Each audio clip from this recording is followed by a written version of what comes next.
Welcome to Malice and Mystery, where the darkness speaks. Enter a world of chilling tales, eerie mysteries, and spine-tingling horror. From real-life paranormal encounters to unsolved mysteries and terrifying urban legends, we bring you the darkest stories from the shadows. Subscribe if you dare, and remember, some mysteries are better left unsolved. Disturbing cases of demon possession. Throughout history, humanity has been fascinated and terrified by the concept of demonic possession. Stories of individuals overtaken by malevolent forces have been documented across cultures, religions, and centuries. But what happens when these tales cross the line from folklore into reality? Tonight, we delve into some of the most disturbing cases of demon possession ever recorded. Segment 1. The case of Anneliese Michel. Photos of Anneliese Michel as a child, followed by footage of her family home in Germany. Our first case takes us to 1970s Germany, where a young woman named Anneliese Michel became the center of one of the most controversial exorcism cases in modern history. Anneliese was a devout Catholic who began experiencing strange symptoms in her late teens: violent convulsions, hallucinations, and an aversion to sacred objects. Interview with a paranormal expert. Anneliese claimed to hear voices and see demonic faces. She refused to eat, believing she was condemned to hell. Her family sought the help of the church, and over the course of 10 months, she underwent 67 exorcisms. Tragically, Anneliese died in 1976 from malnutrition and dehydration. Her parents and the priests involved were later charged with negligent homicide. To this day, her case remains a haunting reminder of the fine line between mental illness and the supernatural.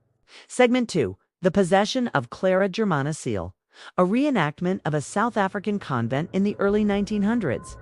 A young girl is shown levitating above her bed as nuns look on in horror. In 1906, a South African schoolgirl named Clara Germana Cele allegedly became possessed by a demon. Witnesses claimed she exhibited superhuman strength, spoke in tongues, and even levitated. Her case was documented by the Catholic Church, which conducted a series of exorcisms. A historian specializing in religious phenomena. Historian. Clara's possession was so severe that she reportedly knew secrets about people she had never met. She also displayed an aversion to holy water and would scream blasphemies when confronted with religious symbols. Dramatic reenactment of Clara writhing on the floor as priests attempt to exorcise her. After months of intense rituals, Clara was finally declared free of the demon. She went on to live a quiet life, but her case remains one of the most well-documented instances of possession in history. Segment 3. The haunting of Roland Doe, a reenactment of a young boy playing with a Ouija board. In the late 1940s, a young boy known only as Roland Doe became the inspiration for the infamous film The Exorcist. After dabbling with the Ouija board, Roland began exhibiting bizarre behavior, speaking in guttural voices, displaying unnatural strength, and causing objects to move inexplicably. Priest. The boy would often scream in languages he had never learned. At one point, the word evil appeared carved into his skin. It was clear that something far beyond human understanding was at work. A reenactment of the exorcism with priests praying over Roland as he thrashes violently. After multiple exorcisms, Roland was finally freed from the entity. His case remains one of the most chilling examples of demonic possession, and it continues to inspire debate among skeptics and believers alike. Segment 4. The Watseka Wonder, a reenactment of a 19th century American town. A young girl is shown wandering the streets, speaking in a deep masculine voice. In 1878, a young girl named Lurancy Venom from Watseka, Illinois, claimed to be possessed by the spirit of a deceased woman named Mary Rolfe. Lurancy began exhibiting strange behavior, including speaking in Mary's voice and recalling details of Mary's life that she could not possibly have known. A paranormal investigator.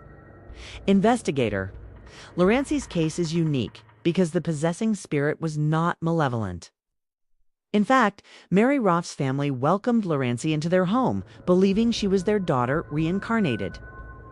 For months, Lurancy lived as Mary, even recognizing old friends and family members. A reenactment of Laurenci reuniting with Mary's family, who embrace her tearfully. After several months, Laurenci returned to her original personality. With no memory of her time as Mary, the Watseka Wonder remains one of the most perplexing cases of spirit possession in history. These cases remind us that the line between the natural and the supernatural is often blurred. Whether these events were the results of demonic forces, psychological phenomena, or something else entirely, they continue to haunt and fascinate us. The truth may never be known, but one thing is certain: the human mind is capable of conjuring horrors beyond our darkest imaginations.